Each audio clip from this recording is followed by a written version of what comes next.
I speak unto thee this day, and I say that I, the living God, never called thee to a multitude of enchantments, to a multitude of speculations and conjectures, but I say that I've called thee to walk day by day in me. That is, to walk soberly, redeeming the time, letting me, the living God, have my way in thee.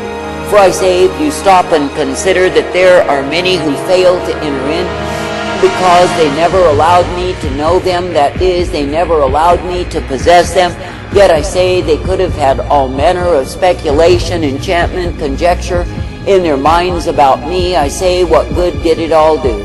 I say this day that I, the living God, call thee to walk soberly in a drunken, intoxicated, and foolish generation. For I say it is a time that I, the living God, am pouring forth my wrath upon the wayward, the careless, the foolish, who go afar off from me. And I say that I, the living God, have the requirement, and my own people are expected to meet the same. That is, the ones who are mine are meant to walk soberly in me, allowing me, the living God, to possess them and have my way in their lives. That is, they are not meant to be keeping their lives for their own interest, for their own way. No, not at all. Now stop and consider, if I, the living God, do have the way wherein you are meant to walk, and you will pay heed unto me and walk in that way, then are you well-pleasing unto me.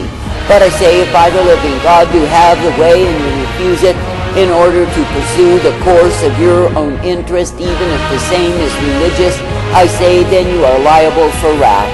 For I say that I, the living God, am not impressed with any man or woman's religion, because it is silliness before me. And I say, if a man or a woman will find a justification for rebellion against me, I say they are none the less a fool.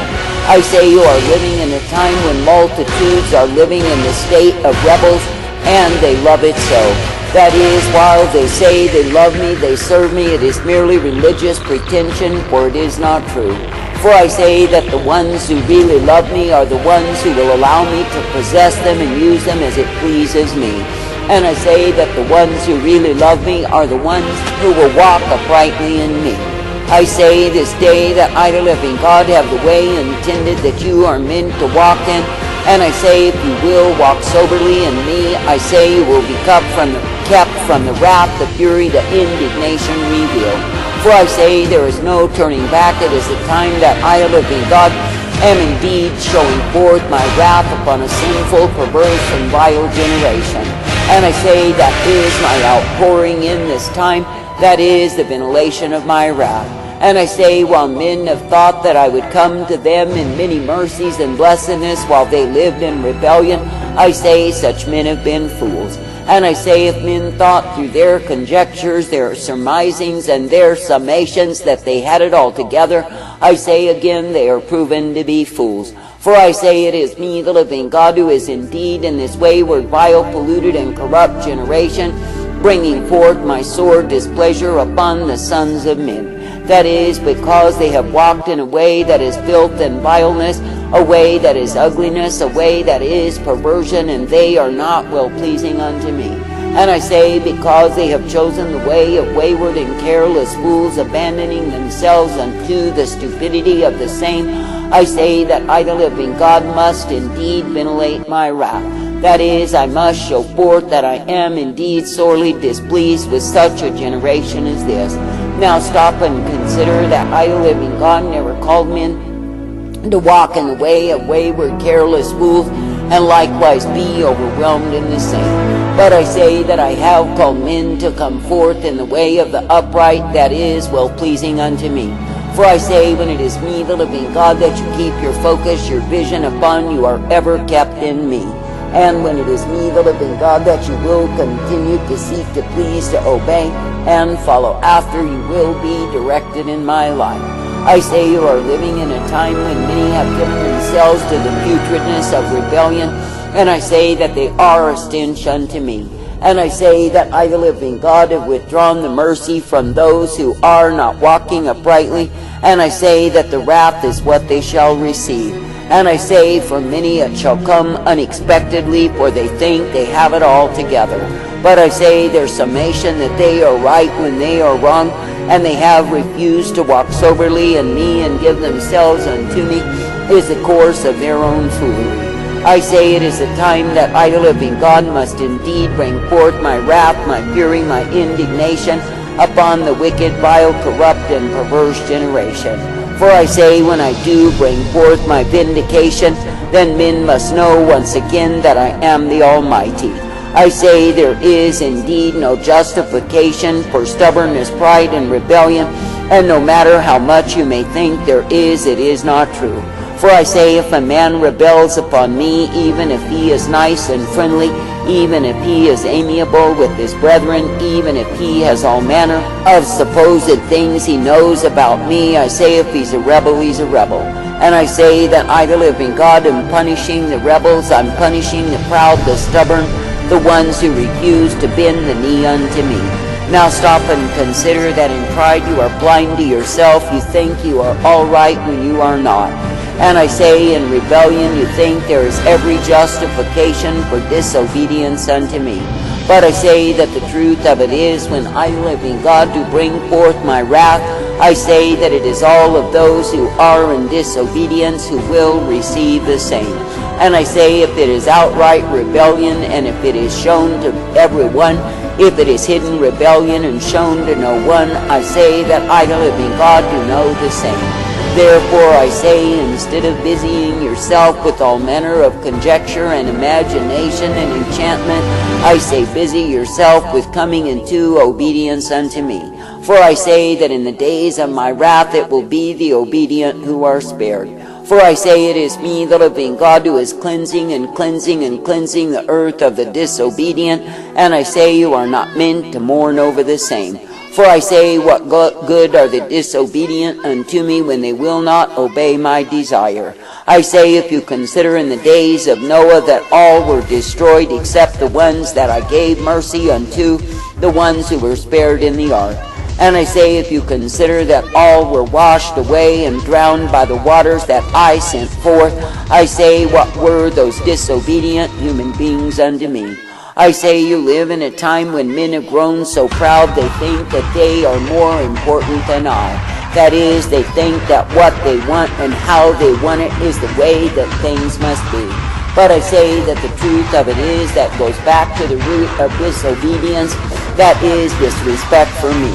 And I say that all of those who find an excuse to disobey me and a justification for the same, no matter how religious their facade may be, I say are nothing but fools before me. For I say they will indeed receive the cup of my wrath, my fury, my indignation revealed. I say, in this time when I, the living God, am showing forth my wrath, I say it is the time to let me have my way in thee. That is, to let me show forth unto thee the things that you need to notice are there, and not be in obedience unto them. That is, you do not need to be in obedience to stubbornness, to pride, to rebellion, and hatefulness towards me, thy Maker. But I say you need to seek to bring all things into obedience unto me, that you can be brought forth in my way. For I say, it is me, the living God, who is indeed the way of life and truth, the way of mercy and strength, and the way of hope provided. And I say, when it is me that you will continue to trust in, to believe, to obey, you will be directed by me. And I say that you will be brought forth ever uplifted in that which I give thee, which is the truth and the life. For I say, it is me, the living God, who delights to give myself unto the ones who walk uprightly in me.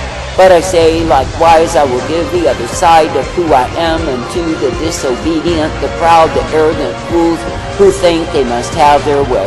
For I say, there are many right now who are religious, but I say they are not in right standing with me. That is, because they have not hungered and thirsted for righteousness, I say they are filled with the righteousness of their own way. That is, they justify all of their disobedience, they justify their stubbornness, their pride, and I say somehow they imagine that they get by. And I say it is because they have grown religious in their self-righteousness, and they are literally proud of the same. I say this day, why not allow my Spirit to search thee? Why not allow my Spirit to reveal the crevices of darkness that lurk within thee? That is, that you can indeed bring all things into my light and be made new in me. For I say that I've given the promise that I will make thee new if you will release unto me. But I say, if you hold to that which is the old nature, the old way, I say that the same will take you down. For I say, in this wicked, perverse, and vile generation, that I, the living God, am indeed showing forth my wrath upon the disobedient, that is, the ones who are in the state of sinners, that all the world can see, and likewise the religious, self-righteous fools who imagine they are right when they are wrong. For I say that the cup of my wrath is indeed the cup of my anger poured forth upon a wayward, vile, and corrupt generation. And I say it is not merely the ungodly perverts that are parading in the streets who will receive my wrath, but I say it is likewise the ones who sit in broad houses and proud estates, the ones who have established their religious kingdoms, the ones who tell themselves they are fine when they are not. For I say that the rebel who is outright and shows forth his rebellion is no worse than the rebel who hides the same, but is none the less the enemy of my will. For I say that a man must will his will unto my will, in order to be well-pleasing unto me. For I say it is not a man's will that is meant to be accomplished in this life, but I say it is my will that matters in the most. That is, if a man is to be well-pleasing and accepted of me, I say that he must fulfill my will.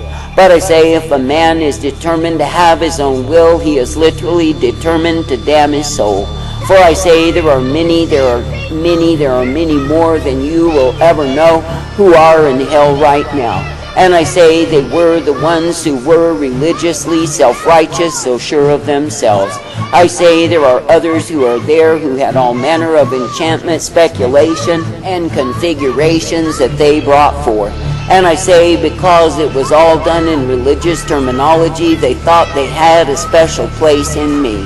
I say, how stupid and dull men are to think they can find all of these ways to hide themselves from me and still be acceptable unto me. I say it is not true, I say it is imitation, and I say that it will not stand the test. I say, why not give up the games and walk uprightly in me, that is, allowing me, the living God, to know thee in the inward parts. That is, allowing me, the living God, to purge thee, to thoroughly cleanse thee, and set thee through my fire, that you can be found approved of me. For I say that I, the living God, do not change nor modify the standard, and if all that was left of a previous age was only 8 souls, I say, what is that to me? For I say, if men are so intent on having their way, on doing evil, I say they are not worthy of me. I say this day, consider that straight is the way and narrow is the way that I provide for my own. And I say, if you will be found well-pleasing, then let it be my will that is done indeed. I say, why not every single day seek to abandon yourselves to the will of life rather than the will of death? For I say, when you choose your own way, you are choosing the will of death. I say, when you choose my way, you are choosing the will of life. I say, why not continually seek to be pleasing to me, choosing my will, that you can indeed be found amongst those who are spared by me? For I say, if you choose your own way, your own will, you are literally choosing the will of death, and likewise you are liable for the wrath revealed. For I say, it is not a joke, it is not some distant story, it is not some threat for some far-out future date. But I say it is a reality that I, the living God, have brought it to the point that I am revealing the other side of my nature upon a wayward, perverse, vile generation, a wicked nation that has departed from me. And I say, throughout the earth there are those who have imitated and emulated the wickedness, the corruption of the religiously self-righteous fools who are headed to hell. So I say that the plague is not only upon this nation, but is spread throughout the world. And I say that those who claim that they are my people are far from me.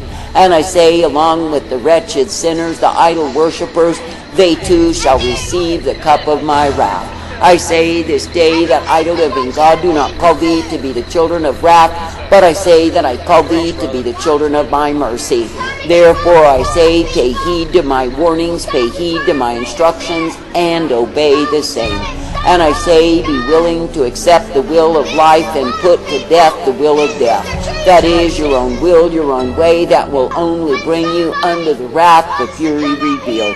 And I say, be thankful for the privilege to love, to serve, to obey me in a disobedient, wayward, perverse, and damned generation. I say, give thanks, give praise.